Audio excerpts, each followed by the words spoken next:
మహిమ కలుగాక. అందరూ బాగున్నారండి? Good morning. మీకు మీ పిల్లలకి దేవుని కృపతోడుగాక. కీర్తనలు 90:14 వచ్చినము.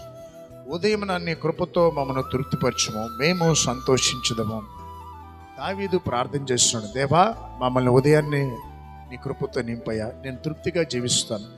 ఈరోజు నీకున్న ఆహారాన్ని బట్టి నీకు తృప్తి ఉండదండి, నీకున్న బలాన్ని బట్టి నీకు తృప్తి ఉండదు, నీకున్న ఇల్లుని బట్టి నీకు తృప్తి రాదండి, నీకున్న పిల్లల్ని బట్టి నీకు తృప్తి రాదు.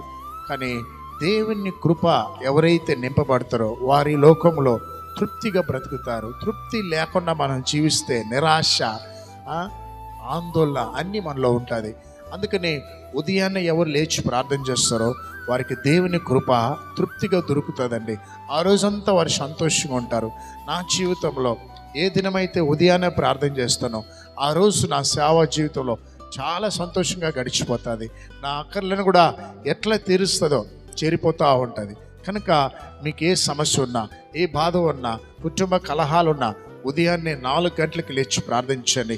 ఈ మధ్యకాలంలో ఒక సహోదరుడు నాకు ఫోన్ చేసి, అయ్యా నా భార్య నా బిడ్డ కనబడడం లేదని, అయ్యా దయచేసి నా కోసం ప్రార్థన చేయండి. నేను చెప్పాను, ఉదయాన్నే లేచి 4 గంటలకు ప్రార్థన చేయన్నాను. అలాగా ఉదయాన్నే 4 లేచి ఒక 5 రోజులు ప్రార్థన చేశాడు.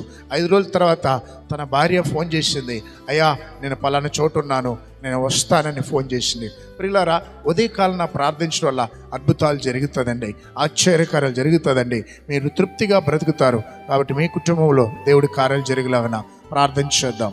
తండ్రి నీకు వందనాలు యేసయ్యా. పరిశుద్ధమైన దేవా, ఉదయకాలం నా ప్రభా, ఎంతమంది అయితే నా ప్రభా అయా అనాథలో నా ఉంటున్నారో వారికి తోడున్న నా ప్రభా, వారికి మంచి ఆహారం దయచేయండి అయ్యా. ఈ టైంలో యేసయ్యా హాస్పిటల్లో సీరియస్ కండిషన్లో ఉన్న వారికి నీ సహాయం దయచేయండి దేవా. రోడ్డు మీద యాక్సిడెంట్ అయ్యి ప్రభా ఇప్పుడే అయా యేసయ్య రక్తము కారుతుండగా వారికి సహాయం దయచేసి వారికి మంచి ట్రీట్మెంట్ ఇచ్చి వారి ప్రాణాన్ని కాపాడిన ప్రభా. ఇదిగో యవన బిడ్డలు బాగా చెడిపోతున్నారు, సెల్ ఫోన్కి ఎక్కువ బానిస అయిపోతున్నారు అయా, చెడు మత్తు వ్యసనాలకి బానిస అయిపోతున్నారు. వారిని విడిపించండి, వారిని కాపాడినైనా. ఇదిగో తండ్రి, ఈ యొక్క వాగ్దానం ప్రతి ఒక్క బిడ్డను దీవించమని యేసు నామములో ప్రార్థిస్తున్నాం తండ్రి, ఆమేన్.